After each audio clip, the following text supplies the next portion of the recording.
سلام، من فرانکم. از اونجایی که قرار شده که اینجا کلا راجع به چالش‌های روز مراسم صحبت کنیم، امروز میخوام راجع به مهریه‌های عجیب و غریب با هم صحبت کنیم. What؟ یکی از مهریه‌های عجیب 1 کیلو خاکستر درخت تبریزیه. جالبه بدونین که درخت تبریزی خاکستر خیلی کمی داره و برای 1 کیلو تقریبا برای یک جنگل و آتیش کشید.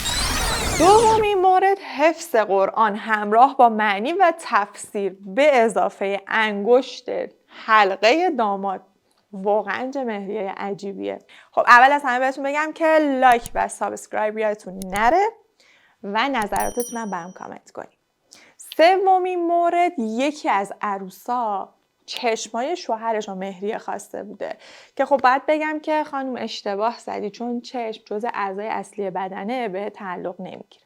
جریان مهریه 1 کیلو بال مگس هم که قطعا شنیدین، باید بگم که واقعی بوده، چون سال 96 اجرا شده. واقعا اوایل جنگم یک خانومی مهریه‌اش شهادت همسرش بوده که خب سال 66 شهید میشه و مهریه‌اش هم ادا میشه. تمام، شهادتت باشه مهریه.